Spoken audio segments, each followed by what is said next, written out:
Okay, hello everybody and welcome back to another study, the Trimmed and Burning study in the book. We are in 1 Samuel. We're actually getting close to the end. We're going to be in 1 Samuel chapter 30 tonight. But again, we're just studying the Bible as God's Word. We're going right through, I keep talking about how I went from Genesis all the way to 1 Samuel. And we're going right through the book. We're in the 9th book of the Bible. We are in the history books in 1 Samuel. Like I said, we're finishing up 1 Samuel and we'll enter 2 Samuel in a few weeks, whenever we will get to that. But remember, these are all one scroll, but you can see why we have them divided into 1 and 2 Samuel. It's a nice clean cut transitioning in from Saul to David, you'll see. But that's where we're at here in the history books, working our way through the Old Testament narrative. So just to give you an idea in the time period, we're around 1000 BC right now. I haven't done that in a while. I used to love giving like time frames here. Right, so we are around 1000 years BC, which means 1000 years before Christ was born, 1000 years before the New Testament was even, written. Right, so that's the time period we are currently in as we move through. And of course, Esther ends around 400-ish BC, 440, somewhere in there BC, and then that's where the intertestamental period is. But that's where we're at, around 1000 BC, give or take some years. So remember, we are in the Saul-David saga. I'm just going to pick back up on a review from chapter 23 to catch us up. So remember, Saul, of course, pursued David, even though he wasn't the enemy, after saving Keilah. And David, kind of generously spared Saul's life when he could have killed him. Remember in the caves of En-Gedi? And it's neat to see in this whole book how God has just been, what today they would call synchronicities, but it's actually God ordaining, orchestrating things, because again, what were the odds that Saul would have went to this cave to relieve himself, where David and his men were hiding. But you can see, God's divine providence through all this. David let him go, and then of course afterwards Saul had lied and said, I will never follow you again. You're going to be king. I'm going to back off. And of course, Saul is fickle, and he continued to pursue David, as we had learned. And then David spared him again. This time not in a cave. This time he actually went down to him. Remember, it's kind of the same outcome, but the story was a little bit different. This time they went down to his camp. They could have killed him, but they didn't. And then he shouted from him from afar, where the first time he actually bowed down right close to him. That was to show that David's lack of trust in Saul was growing, which of course it should, right? Because Saul is a crazy man, and he's been trying to kill David. I think he took 16 or 17 assassination attempts on David. So you can see why I wouldn't trust Saul either. And that's what happened there. Then this is where the story started to really take a downturn for David. And this is really going to tie in again to where we're at tonight. So in 1 Samuel chapter 27, remember that David fled to Achish again, because he had gone before, but last time he went alone and he pretended to be a crazy man because he's afraid they were figuring out who he was, right? Now he came to Achish and the Philistines. This time was different, because now he had a band of brothers, right? He had 600 men with him. They had conquered people, so now he's not alone in a dark alley anymore. And he approaches Achish and the Philistines to live with them, which is really sad. He's kind of defecting. But if you remember in 1 Samuel 27, the reason he did this is he said, this is the only way I'm going to get Saul to stop chasing me. If I just go, I need to get away. I need to flee and run to Philistia. It's my only hope. And that was his plan. And it did work, right? Remember, it did say that Saul afterwards, you know what I mean? It could be like if you had to chase somebody and then they left the country, it's like, it's a lot of effort to go get them. At least they're out of my way now. And that's probably how Saul even saw it. Like, well, David's out of here now. I can be king again and not have to worry about him stealing my thunder, because Saul is full of pride, right? But David in this moment, in 1 Samuel 27, remember, this is one of his worst chapters, maybe ever in the entire Bible, like I said, because he makes friends with the Philistines. He swears to work with Achish and with all this stuff. And then later on we'll know that he lied as well about some things. But it was a really low point in David's life where David actually shows signs of how we can be. David knew God's promises, remember?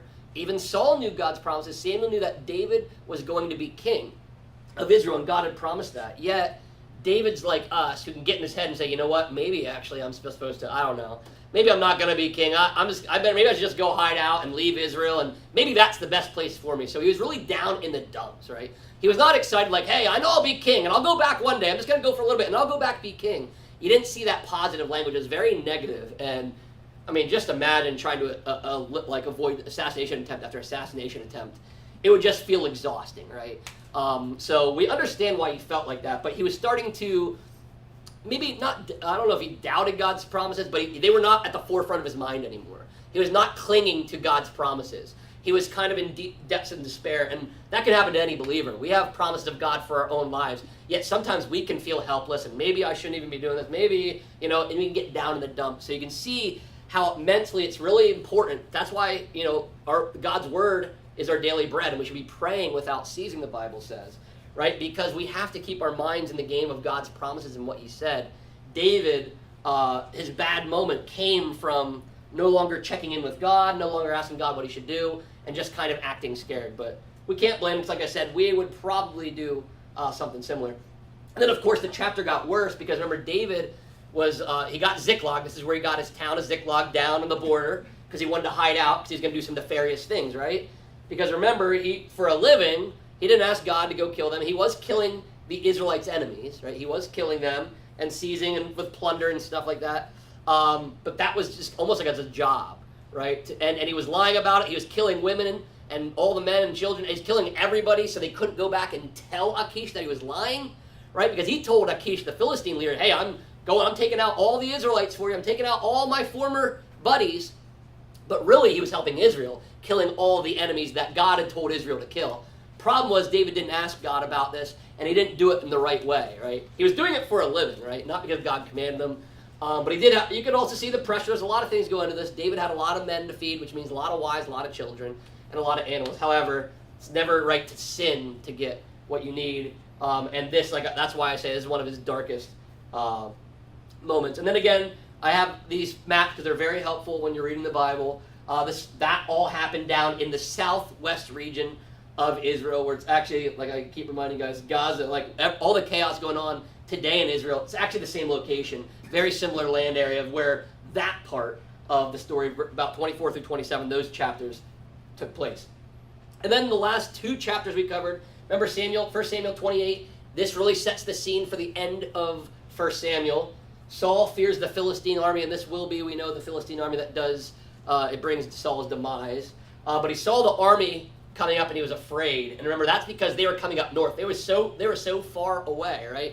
It means they left Philistia, and they were doing an attack. And he saw this, and he was afraid, and he asked God, and he asked prophets, and there was no answer. There was no answer from God at all. And Saul was worried, so he had gone to see a medium or a witch at Endor who claimed to talk with spirits, and she was well known at Endor, even though Saul had banned them, right? He had banned them, which is a godly thing. We're not supposed to be messing with necromancers and seances and bringing the dead back, right? Because it is possible in some way, shape, or form, but it's not good to do. And Saul had that done. Samuel came up. You could argue it was a demon. I believe it was Samuel, though. A one-time occasion, something that doesn't happen often or maybe ever again. But God used this to kind of pronounce more judgment on Saul, and it was actually more terrifying than if he would have never even went to him. And Samuel basically tells him, why did you disturb me? But it's not going to be good for you. I already told you what God said. Why would you come to that? Samuel's spirit basically says, why would you come and ask me if God's not answering you? Why would I be able to help you, right? So that was a very interesting situation in that chapter. And then we went back into the whole Philistine David debacle. And David had gone so far down this mental despair that he was almost like, well, maybe I'm supposed to fight for the Philistines. Maybe I'm a Philistine now. Maybe I shouldn't go back to Israel. And he was actually, if you remember, marching north into Israel with the Philistines and Achish, right? He was marching north, so he was actually on an offensive attack and seemed pretty gung-ho about it until those men of Achish said, hey, wait a minute. Why is David and all of his men, these Israelites, these Hebrews with us? That's who we're going to fight, right? So why are we taking the enemy with us to fight the enemy? In case they turn back on us, if he has to help his Lord, his God. And they were probably right, you know what I mean? If this would have went through, God would have intervened because he's going to keep his promises, right? And David would have still became king somehow. This is how God ordained it to be. And David, I believe God was speaking through those Philistines because that was David's way out. Otherwise, David, if you remember, David was upset that they didn't want him to fight. Hey, we got to get David out of here. And Achish goes, hey, David, I don't want to get rid of you. I think you're great. I would have loved to have you as my bodyguard my entire life. But my guys, my commanders, my top generals don't really trust you. And they do a lot of my fighting and help me a lot. So you're going to have to go home. I'm sorry. And David's like, what do you mean? What did I do to you guys, right? And would you really do that if you didn't want to? You know what I mean? He almost reacted like, oh, I was ready to fight. I was ready to go to war. Why do they have a problem with me? And who knows, maybe this was also a pride thing with David. I don't know. But if you think of David, he was this warrior and killed all these men. Like, what do you mean you don't want me? I killed your champion. Why? And like, why don't you want me? What did I do wrong, right? So he's in despair, but it was all divine, we saw.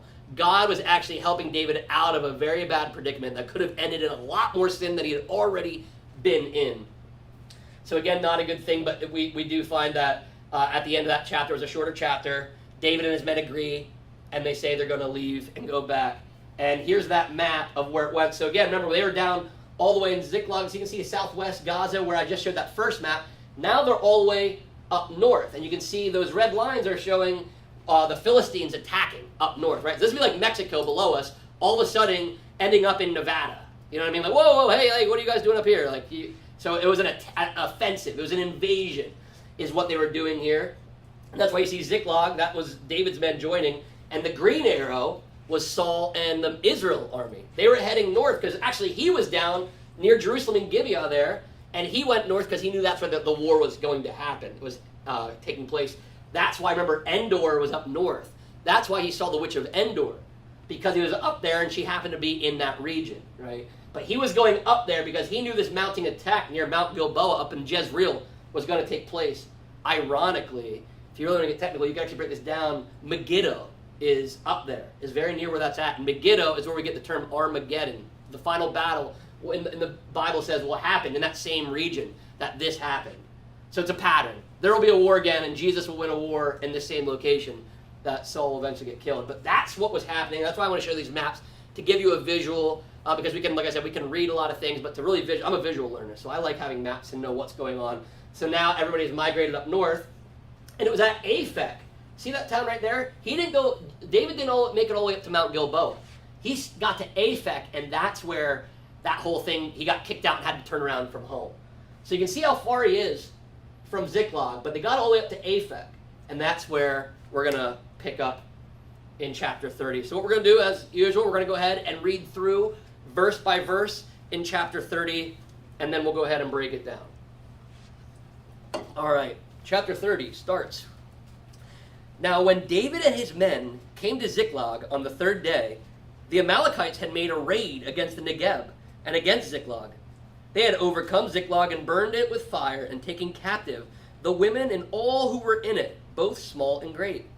They killed no one, but carried them off and went their way. And when David and his men came to the city, they found it burned with fire, and their wives and sons and daughters taken captive. Then David and all the people who were with him raised their voices and wept until they had no more strength to weep. David's two wives also had been taken captive, Ahinoam of Jezreel and Abigail, the widow of Nabal of Carmel. And David was greatly distressed, for the people spoke of stoning him, because all the people were bitter in soul, each for his sons and daughters. But David strengthened himself in the Lord his God. And David said to Abiathar the priest, the son of Ahimelech, "Bring me the ephod." So Abiathar brought the ephod to David, and David inquired of the Lord, "Shall I pursue after this band? Shall I overtake them?" He answered him, "Pursue, for you shall surely overtake, and shall surely rescue." So David set out, and the 600 men who were with him, and they came to the brook Besor, where those who were left behind stayed. But David pursued, he and 400 men. 200 stayed behind, who were too exhausted to cross the brook Besor. They found an Egyptian in the open country, and brought him to David. And they gave him bread, and he ate. They gave him water to drink, and they gave him a piece of cake of figs and 2 clusters of raisins. And when he had eaten, his spirit revived, for he had not eaten bread or drunk water for 3 days and 3 nights. And David said to him, "To whom do you belong? And where are you from?" He said, "Well, I'm a young man of Egypt, servant to an Amalekite, and my master left me behind because I fell sick 3 days ago. We had made a raid against the Negeb of the Kerethites, and against that which belongs to Judah, and against the Negeb of Caleb, and we burned Ziklag with fire." And David said to him, "Will you take me down to this band?" And he said, "Swear to me by God that you will not kill me or deliver me into the hands of my master, and I will take you down to this band." And when he had taken him down, behold, they were spread abroad over all the land, eating and drinking and dancing, because of all the great spoil they had taken from the land of the Philistines and from the land of Judah. And David struck them down from twilight until the evening of the next day, and not a man of them escaped, except 400 young men who mounted camels and fled. David recovered all that the Amalekites had taken, and David rescued his 2 wives. Nothing was missing, whether small or great, sons or daughters, spoil or anything that had been taken. David brought back all. David also captured all the flocks and herds, and the people drove the livestock before him and said, "This is David's spoil." Then David came to the 200 men who had been too exhausted to follow David and who had been left at the brook Besor. And they went out to meet David and to meet the people who were with him. And when David came near to the people, he greeted them. Then all the wicked and worthless fellows among the men who had gone with David said, "Because they did not go with us, we will not give them any of the spoil that we have recovered, except that each man may lead away his wife and children and depart." But David said, "You shall not do so, my brothers. With what the Lord has given us, he has preserved us and given into our hand the band that came against us. Who would listen to you in this matter? For as his share is who goes down to the battle, so shall his share be who stays by the baggage. They shall share alike." And he made a statute and a rule for Israel from that day forward to this day. When David came to Ziklag, he sent part of the spoil to his friends, the elders of Judah, saying, "Here's a present for you from the spoil of the enemies of the Lord." It was for those in Bethel, in Ramoth the Negeb, in Jatir, in Aroer, in Sifmoth, in Eshtemoa, in Rakal, in the cities of the Jerahmeelites, in the city of the Kenites, in Hormah, in Borashan, in Athak, in Hebron, for all the places where David and his men had roamed. All right. Let's go back and recap. There's actually a lot going on there in those 31 verses. So we'll start with the first 15 here. It starts out, so of course, remember, David and his men are leaving. They left Aphek. They're dejected. They're upset they have to leave this war. And it says, when David and his men came to Ziklag on the 3rd day, the Amalekites had made a raid against the Negeb and against Ziklag. They had overcome Ziklag and burned it with fire and taken captive the women and all were in it, both small and great. So what's going on here is, remember that map on Aphek here, that's quite a distance. And it took 3 days. Now that distance is, I think, about 50 miles. So think of somewhere 50 miles from here. And they had to walk with all their baggage and the whole crew, you know, all the guys and stuff. And it took them 3 days to walk. So, I mean, they're doing over 15 miles a day. And I'm a hiker. That's a good long day. That's like stopping for lunch and dinner and sleeping through the night. But you're booking it pretty much most of the day. 3 straight days. And you can imagine, they probably didn't plan for this trip. This trip was unplanned. So they're walking for 3 days south, back to their home. Probably didn't have enough food packed. Maybe they did, maybe they didn't. But that's an exhausting walk. And as they finally get home, they see fire basically coming. And that was a common thing back then. You'll see in warfare all throughout the Bible, one of the things to do was to burn the cities, sometimes even sow it with salt. Sometimes you'd even throw salt on the city so nothing could ever grow again, so nobody could come back, because you need things to grow, to have food and all that stuff. So they used to do that kind of stuff. So this is a common thing when people would take over. But you can imagine, as they burn it with fire, you can imagine David and his men getting really close and seeing this smoke. I can just imagine this smoke billowing up and be like, wait a minute, like that's, you know, I'm sure they got suspicious as they got closer with all this fire going on. And they end up finding out, of course, that the Amalekites took all the women and everybody, both small and great. Now, the key thing here, it says they killed no one, but carried them off and went their way. So they basically took them hostage, right? And again, this is different, at least, than David. Remember, this is what's ironic, is I think in chapter 27, it talked about David. Remember those raids that he was doing against all those things? One of them, I believe, is the Amalekites. So he was doing this stuff to the Amalekites. It almost makes you wonder if this was retribution. That they were also, the Amalekites also weren't dumb, right? So they knew David and his men in Ziklag were doing all this stuff. The Amalekites were still around. And I'm sure they heard that there's a war going on up north. And the Philistines and Israel are going to have a real big battle up there. Which is just like somebody, if you're a thief or a robber, and your neighbors put, going to Florida for the week. Like, all right, cool, we have 7 days to get in and get out, right? It's basically how they thought. Like, well, they're going to be up north. They're going to be gone. We're going to go now. And it worked. The Amalekites were correct. They attacked when they were weak. The Philistines weren't around. And like, think how helpless it was. It was all the warriors are up north, all the defenders are up there. It's all the women and the children and the livestock. So in a way, Amalekites were being wise, and they were basically returning fire with fire, because David had actually, if you consider it, done this 3 chapters ago to them.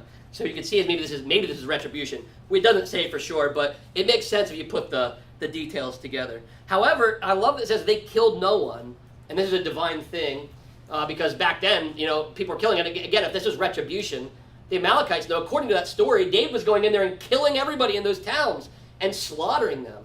So the Amalekites could have come in here and slaughtered them all up and left their dead bodies when they came back, right? Just like David probably did to the Amalekites, but they didn't. And I would again say, just like God spoke through those Philistines to say, get David out of here, perhaps it was God. It doesn't say explicitly, but I'm saying perhaps God intervened and said, we'll keep these people safe. Almost it was protection for the women. Not so much David as much as the women and the children who were there. They were not killed, and it's actually miraculous if you consider what has been going on these last few chapters.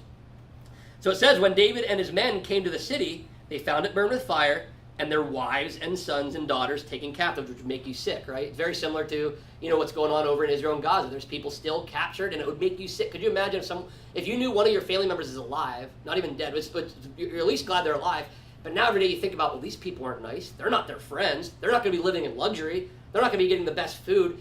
So you can imagine how sick you would be if one of your family members was taken captive. Now think of your helpless children and your wife, people who can't defend themselves. You'd feel really, really sick about it, right? And that's what had happened. Carried away, they saw that. Then David and the people who were with him raised their voices and wept until they had no more strength to weep, which is, again, natural reaction. Screaming out loud, shouting, probably in anger. It was probably mixed emotions. You guys know how this goes. He's probably frustrated, wants to kill the Amalekites. They're all shouting. They're also have anxiety. They're also sad. They're in turmoil. Their family's missing.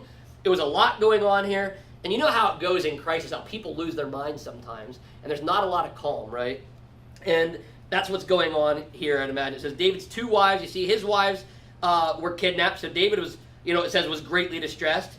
And not only that, his family, now look at this next line, he was greatly distressed, for the people spoke of stoning him, because all the people were bitter in soul, each for his sons and daughters. And that, again, would make sense to me. So David's disturbed and distressed and freaking out, but so are these people, and at the same time, they're like, David, I ought to kill you, David. You can imagine. And the things you say, have you ever been like, I'm sure it happens to us all the time when, you take a wrong turn or you end up lost or off track, and the pastor goes, I told you should have turned back there. Now we're going to be lost. And then now the next driver's like, well, if you wouldn't have done this. And the next thing you know, everybody's erupted in anger, and everybody was fine before, right? Everybody's fine. But now there's a problem. Now you're so mad. If you wouldn't have done this, I wouldn't be going through this, right?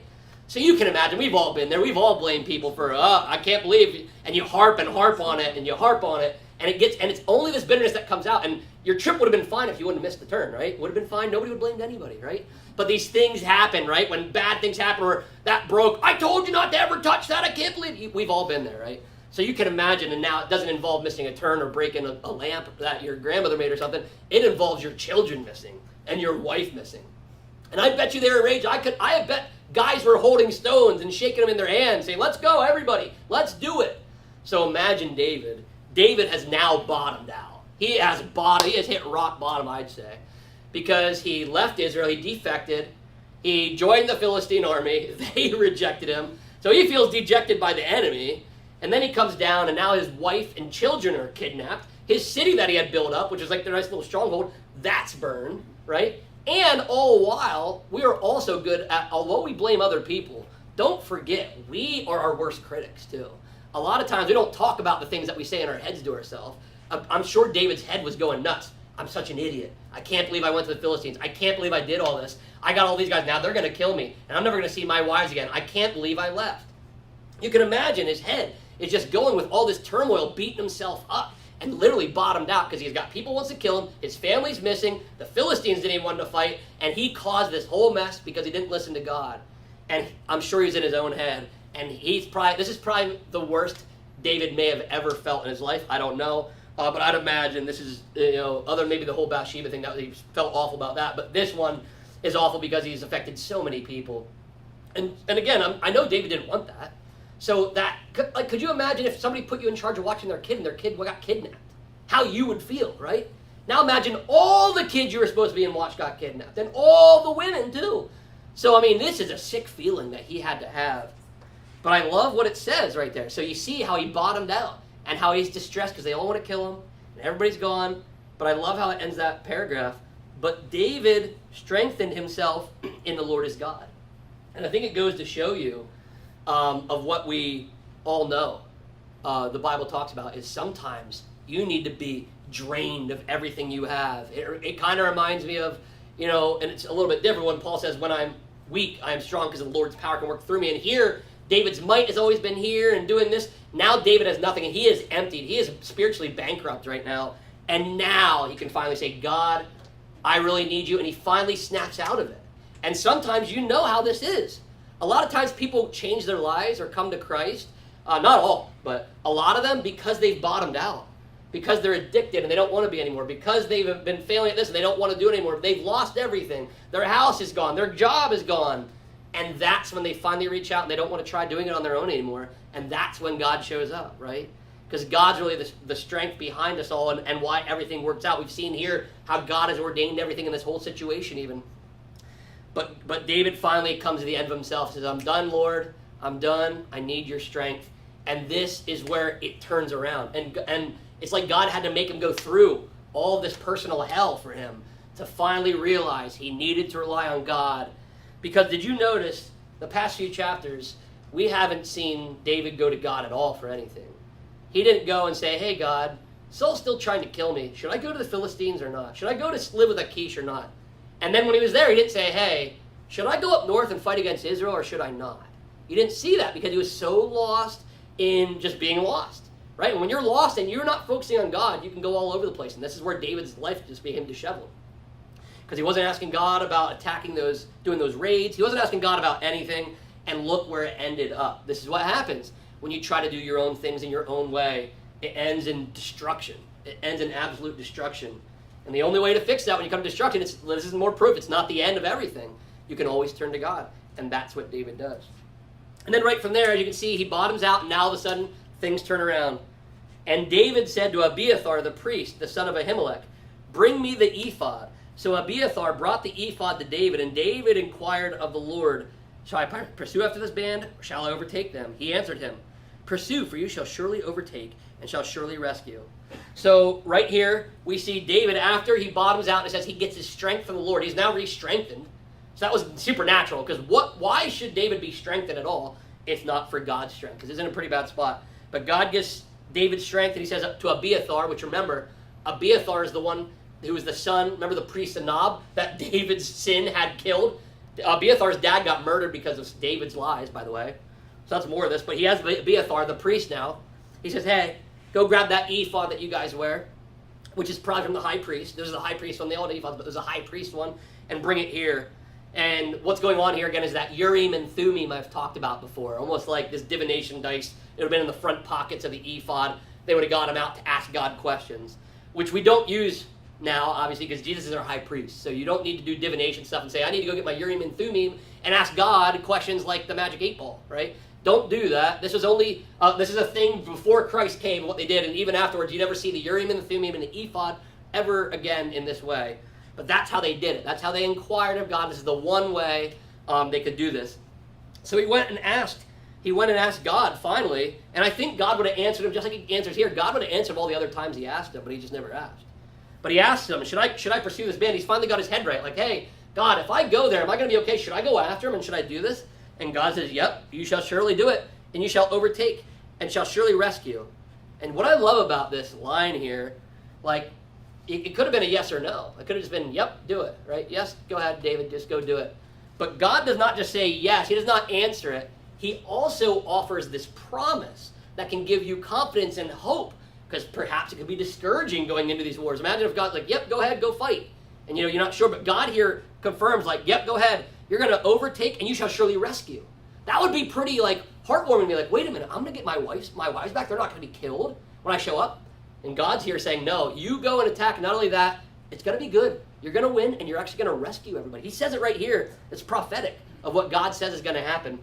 And I love that, and it's a good reminder to us that God's promises are for us, and sometimes we can forget God's promises, right? But God, what I love about it, not only gives you action, but he always promises the outcome in the end ultimately, right? And that's what's amazing about this. He's giving him hope, just like the Lord gives us hope. No matter what we go through here, you have trust in Christ, and Christ is your Savior, and you've stopped trying to do it on your own, and just like David here, and said, Jesus, I can't earn this on my own. That's when he says, I'll save you, and not only that, I'll give you hope, and you'll have eternal life. God gives us this promise. We don't have to guess. Like, God's like, yep, good, here, I'll help you. The Bible doesn't just stop there. God, if you read the Bible, he promises all these things that we're all going to get in the future. And that's where we get our hope from. And this is how David got his hope here. So, of course, David listened to God, and this is a good thing. David set out, he takes all 600 men, remember all of his men that he's been fighting with. He hasn't lost one of them, by the way. And they came to the brook Besor, where those who were left behind stayed. But David pursued, he and 400 men, 200 stayed behind, who were too exhausted to cross the brook Besor. So you have 33% of the army now drop back. Remember, there's a 3-day walk, and don't forget, it was probably a 3-day walk up until they said, hey, turn around, and 3-day walk back. Like, could you imagine, like, driving to California? Like, hey, we're going to take a road trip to California, and by the time you hit Nevada, which is like one state over, they say, hey, guys, hey, we don't have any hotels for you. You're going to have to go home. Could you imagine that? Like, so they wasted a lot of energy trying to, and the battle, I'm sure there's anxiety. Like, we're going to have to fight the Israelites. We got to hype up. There's a lot of energy that goes into all this stuff. All to have to turn around. So they're exhausted. A third of these guys are truly exhausted and said, listen, I can't go anymore. I've been 6 days at this. I don't know. If you send me, I'm going to get killed. I don't have the energy to lift my sword anymore, David. I got to stay here. I can't do this. So that's what happens here. 400 go and 200 stay behind is what we learn here. Then the story continues on. They found an Egyptian in the open country and brought him to David, and they gave him bread and he ate. They gave him water to drink, and they gave him a piece of cake of figs and 2 clusters of raisins. And when he had eaten, his spirit revived, for he had not eaten bread or drunk water for 3 days and 3 nights. So I like that this starts out. It's really interesting here. So they find this random Egyptian boy. And like, how does this play in? And of course, we read how it plays in. But it starts out saying, hey, they find this guy, this young Egyptian boy, who's exhausted. He hasn't eaten for 3 days, right? Is that what I said? He hasn't eaten for 3 days.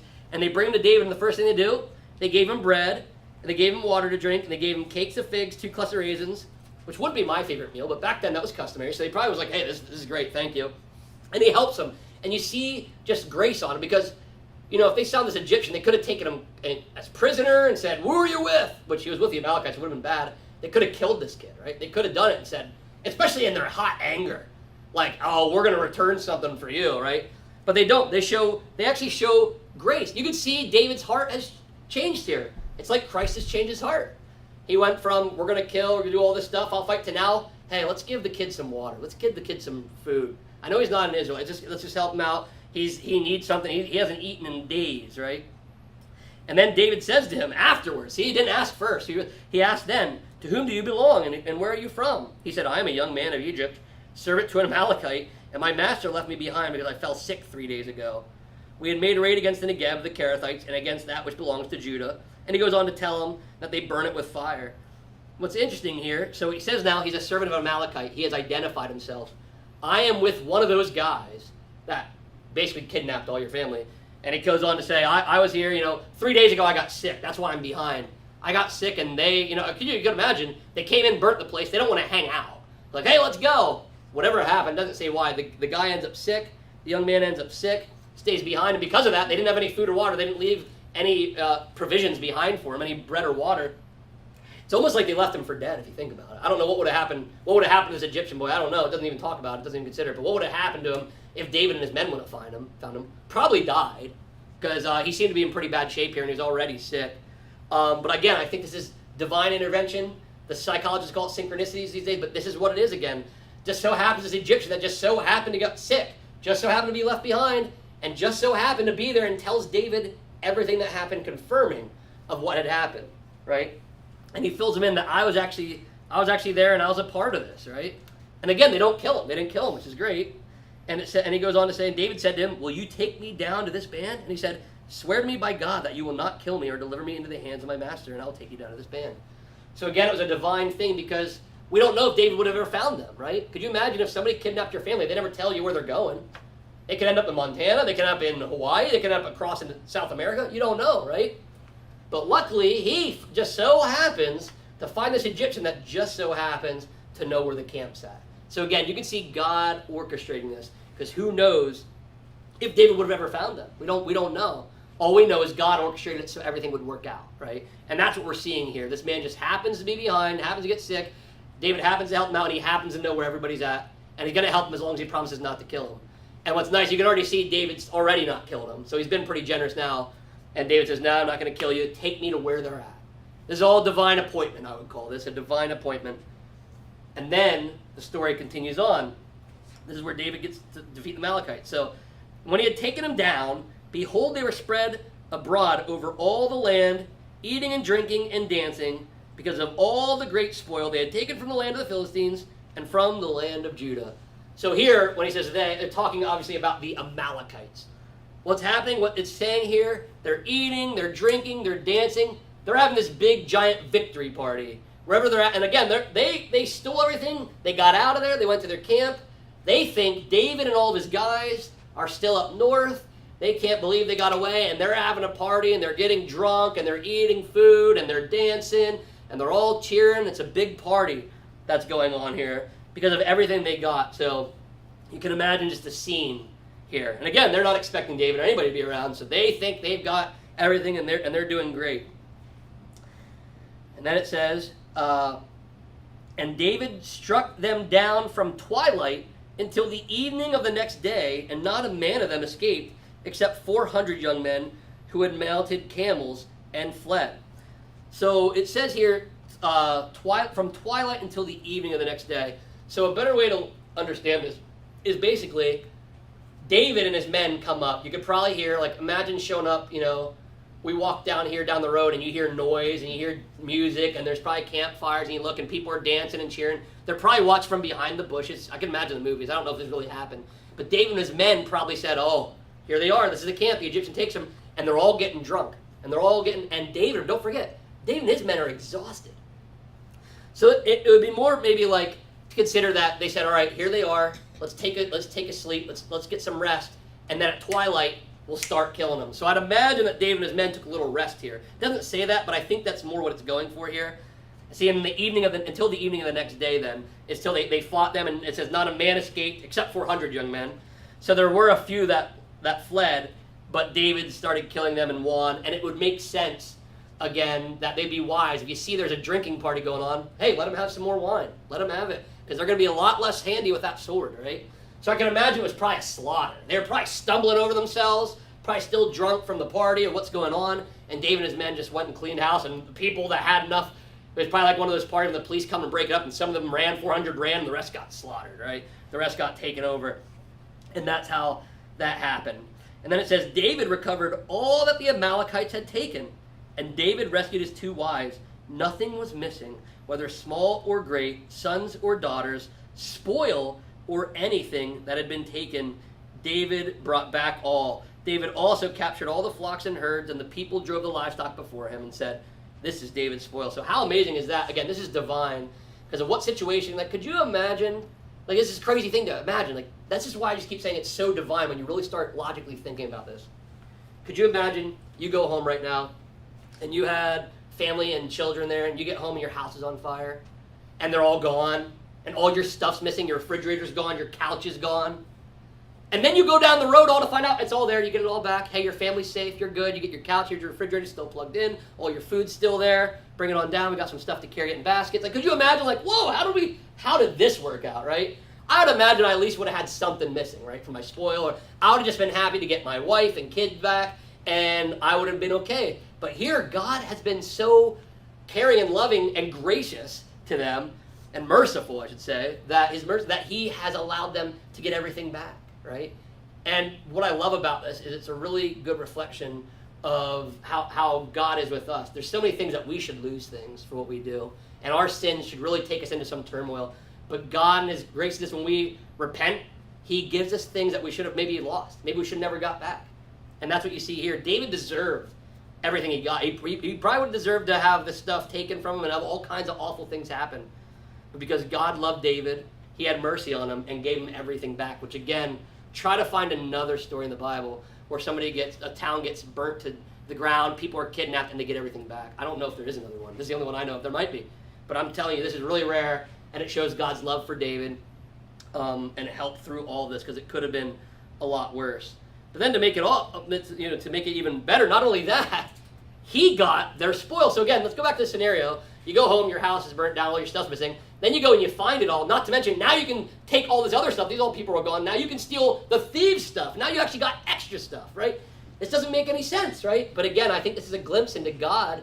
When you're pet, God can give you more than you can even ask for. It's another, I know it's not a direct, thing here, but it's almost like, hey, David got more. Like, David probably would have been happy to get all this stuff back. Like, that's actually, it would have made me ecstatic.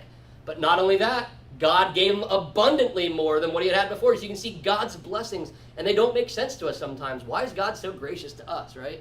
Because we wouldn't be so gracious to people the way we treat God sometimes, the way we turn on him, the way we, walk away from him at times, right?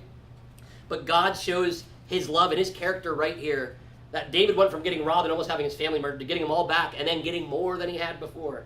Blessed with more abundance than he had before, which I think is awesome. Then verse 21 says, Then David came, this is really cool. Then David came to the 200 men who had been too exhausted to follow David and who had been left at the brook Besor.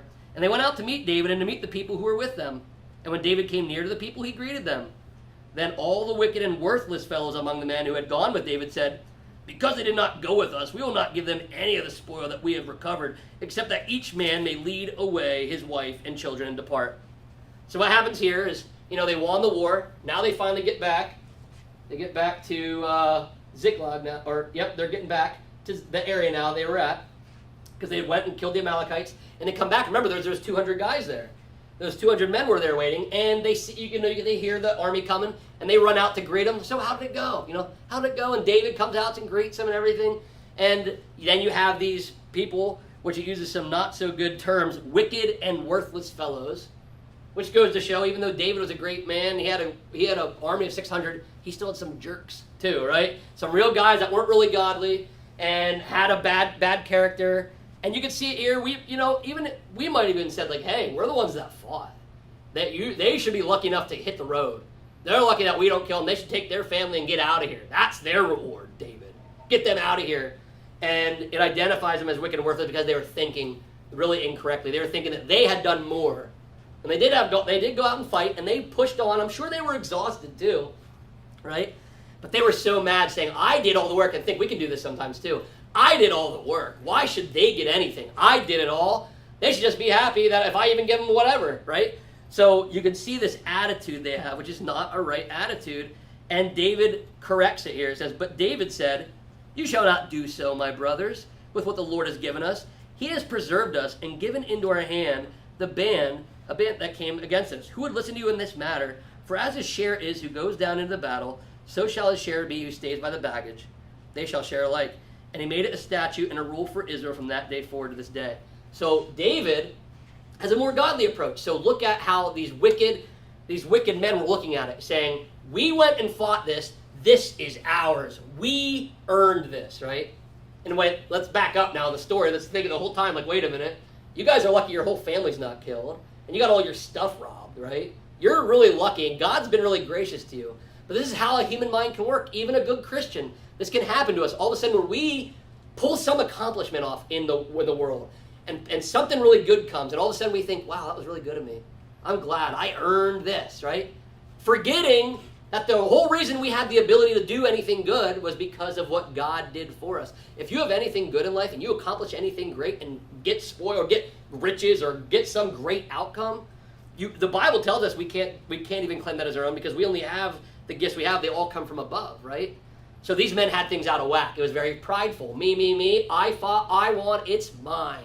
It's ours, David. They can go fight somebody else if they want it. This is ours. I worked hard for it. I earned it, right? But do we really earn anything? No. God gives us it all.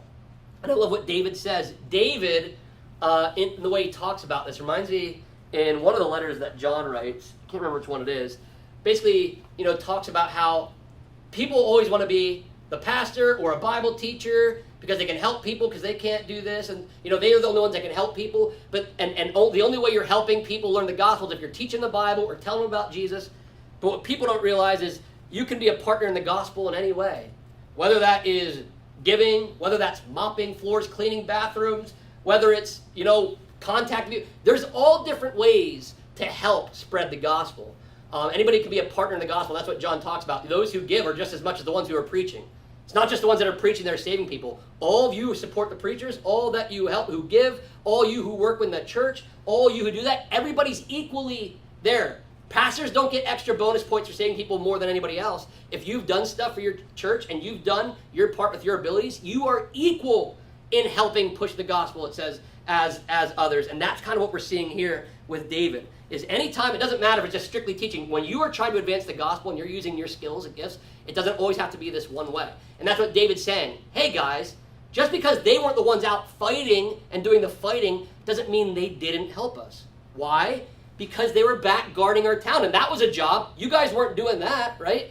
That was actually one of the jobs, guarding the baggage. Because guys, if they all would have went with us, we could have got robbed again, right? So David is saying, hey, let's not get ahead of ourselves. Let's not make ourselves better than them and say, oh, you guys were tired and weak. You're the weak ones. No, David says, hey, everybody has a part here, right? And I always love thinking of this, and people point this out a lot. CEOs are always talking about like the big people, and they're the big money makers in a lot of places, a lot of business. But what CEO would have a business if he didn't have maintenance people, if he didn't have workers, if he didn't have front desk workers? Could you imagine if tomorrow Amazon, all the drivers and all the delivery guys said, I quit? And all the people said, I'm done packing this up. Jeff Bezos, I'm telling you, his net worth would plummet. It would plummet. Why? Because although he was the mastermind, and the CEOs are usually the mastermind and the vision and the guide or whatever, you can't do anything without teamwork, right? And that is, and when you start saying, well, this is more important than this, and that's a little job, and doing that is not as important as what this guy does, it's wrong, because everybody is needed for the goal to be accomplished. Jeff Bezos would not be a millionaire if he did not have everybody else doing their part with their own little gifts. And that's what David's saying here.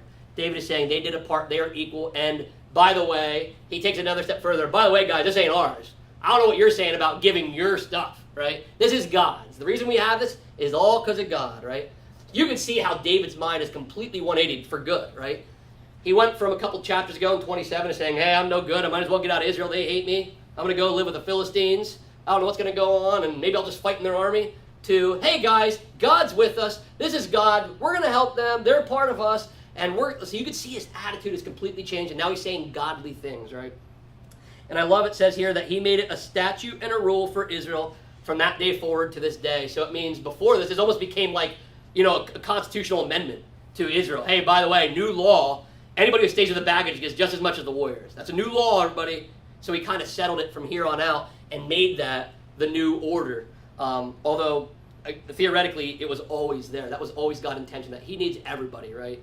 You can't just have pastors at a church. You need all the people. You need everybody in there to make it work, right? And that's what you're seeing here, that everybody, don't ever let anybody say that you don't have enough gifts for God to make an important impact, because anything you do is important for God when you're using your skills and talents for him. And then here's how it ends, the last paragraph. When David came to Ziklag, he sent part of the spoil to his friends, the elders of Judah, saying, here's a present for you from the spoil of the enemies of the Lord. It was for those in Bethel, and it goes on to list Ramoth, Negeb, Jatir, it goes on to list all these places. And at the end it says, for all the places where David and his men had roamed. So it's really interesting here. So imagine he has a bunch of plunder. He got back more than he ever got. Like, could you imagine like just $1 million check dropped on your lap? You'd say, hey, I'm going to feel a little, I would feel generous. Like, cool, I got $1 million. I should help out. And what does he do? I'm going to help all the people that helped me. Because when I was roaming through their land, I probably ate some of their grain. I probably used some of their, their sheep, their cattle. We might have slaughtered some things. Because when they're roaming around, they had to eat, right? And they had to drink water. And you go back in the stories of, I think even when Moses and those guys were walking through the wilderness, sometimes I think the Edomites wouldn't let Moses and them pass through because they didn't want the resources taken. Yo, go around somewhere else. Go around us. And they didn't let them come through because it's resources. Could you imagine? Just some, 1 million people just said, hey, can we just pass through Sunbury and Shamokin for a little bit and stay in town? It's like, hey, you're going to eat up, where am I going to go for my gas? I'm going to be in line for 3 hours. Like, I can't do this. My restaurants, I won't be able to get my pickup order, right? These kind of things is how people think, right? But that's how it would have been. So I think David is kind of looking back like, hey, my fellow Israelites, I'm letting you know God is with me. He's kind of letting them know, I'm still with you guys. I know I was with the Philistines here, but I'm coming back home, guys, and here's some spoil for you, and here's some for you, and here's for you, and thanks you for helping me. And he starts passing it out to all his friends, remembering that what he did, and it's almost a token of saying, hey, guys, I'm back. I'm not going to ever fight you. I'm not ever going to fight for the Philistines again. I lost my mind there. I was in a really bad spot, but God's turned my life around. And it's kind of cool to see that he could almost have like a Jesus testimony here in a way. Like, guys, I had a bottoming out. And you can imagine David could be giving a testimony, but we haven't got to his kingship yet. And he could already be giving testimonies in churches if he were around, right? He could already be saying, there was once a time where I doubted God and I had to run away, and he turned it around for me. And he's like still not even king. So David's story is absolutely amazing when you consider everything he went through. But I love this chapter here because you finally see David turn things around. It's not perfect, right? You know, 2 Samuel, I mean, he has his flaws, as we all know. But it's great to see his head get turned around here. And it's also a reminder to us of, because we know David's not going to be in the right mind always again, but he turns it around mostly for good. But it goes to show you that even the best people can have their doubts and their slip-ups and forget to pray and forget all these things, just like David, who is a man and a king after God's own heart. So another great, interesting chapter there. Does anybody have any comments or questions? Beard. So isn't it fascinating, leading up to this point, David and his men leading raids from Ziklag to the neighboring enemies of Israel and accumulating wealth and resources, and then they leave, someone else attacks Ziklag and the surrounding areas, taking all that wealth and leaving, and then he recovers it and distributes it around the Israelites in that area, which means some of the stuff that he had originally taken was stolen from him, and he got it back and then gave it away. He's doing all these raids, but he doesn't share it, and then when he has it stolen from him, then he shares it. That is a really interesting factor, because remember, he was stealing and raiding, and some of the stuff that was stolen from him, like you're saying, was probably when he went around all those places killing all the enemies of Israel and bringing that back. And I'm sure some of that, he stole it from the Amalekites. Some of the Amalekites probably stole it back. Then he stole that, and then he stole more. So a lot of stealing going back and forth, but you finally see a kind heart where, because you don't see when he was stealing all that stuff that he would give it to those Israelites. You didn't see that. Because remember, it was kind of that selfish, sinful, like, we're not talking to God here. I just got to feed these people. We're going to rob. So you can see that there. And now the heart of giving is out there and helping the Israelites. Pastor Brad, you had something. Yeah, I just want to make a parallel between verses 21 through 25 with Jesus' parable in Matthew 20 of the laborers in the vineyard. Just because, they have that struggle with, hey, we're all getting paid the same wage, and they're trying to find, like, hey, we did more. It's the same kind of thing where David says they should all share alike. It's how Jesus ends that story, like, hey, everyone's getting the same wage. Everyone's getting paid the same, which is what you were kind of relating it to, which is the grace that we have from God, who gives us all of these blessings. It's kind of free for all. So, which I just think it's cool to see the parallels between both David and then the true and better son. Son David, right? I mean, that's amazing. And actually, you can even say, and that is great, and I love it. It again shows what David did here was godlike, is God ordained, because Jesus himself is teaching this in parables. And then, like I said, John reiterates these kind of things here. And it's really great what Pastor Brad said there, is that, Jesus is the greater, the son of David, the greater son, though, is what he would be. And you can see that reflection here, just like when you read later on in the Bible, you can see some of the things of David in the Chronicles rewritten in a more positive light to reflect more that Christ-likeness of showing. You can see that here, right? A God of plenty, Christ, who comes and gives abundantly and gives what he has. He did all the work for us, and he gives and gives and includes everybody in it. And I think it is a really important thing. What he's saying is to remember this stuff, because we're all human. Like, I'm sure you guys read it like me when I first read that parable, however old I was, and over over, think, man, I would be a little bit mad. Like, could you guys imagine going into work tomorrow at 8 a.m. and the guy shows up at 3:30, and at 4 you both get paid the same? Could you imagine, right? Who would here be like, hey, we're all working. It was all work. It doesn't matter if he did it for a half hour, I did 8 hours, all the same. I don't think one of us would say that, right? I don't think any of us would say that. But God is saying here, and I'm not saying that you can, I'm not twisting it and saying, hey, you can show up 30 minutes, well, jobs read is 8 hours. That is not the case, right? But what we're going to say, because remember, that was all about, I have it, it's mine, God hired them. Jesus is saying in the parable, he hired them at that rate. That was agreed upon. It doesn't matter if you guys work longer, because the agreement was this for everybody, and I don't have to change. It's my money, right? That's what was going on here. But I think it is a really good reminder to not ever think that you're doing more or less, right? Sometimes we think we're doing more than other people. Like, I can't believe they're not doing this. At least I'm doing this or whatever. But the same thing, you can also think, and it's more likely the case, you probably think, I'm not as good of a Christian. I wish I could do this more, but I just don't. And they'll get more rewards in heaven than me, but at least I get in, but I'm just not as good. No, you guys are all, like I said, if you're doing anything, any skill you gave, right? That's why we can't all be, that's why there's all those gifts and spiritual gifts, because we don't all have them. And they're not all teaching and preaching, by the way. If you go and read those, right? Gift of hospitality, there's all kinds of things, right? And that's why God created us to need them all. And that kind of goes in here again. So it's a really good reminder, nobody's more important in the kingdom of God based on the work that they do, because all work is good work for the kingdom. So that's great. Great parallel. Any other questions or comments? All right. Well, thank you again, everybody, for coming. Next week, are we going to have next week? I forget. All right, so we'll be back here next week then for 1 Samuel chapter 31. It'll be the final chapter, closing down. Of course, spoiler alert, Saul's going to die, but we already probably knew that. So go ahead, read ahead, and then we'll come back and talk about that next time. Until next time, keep your lamps trimmed and burning.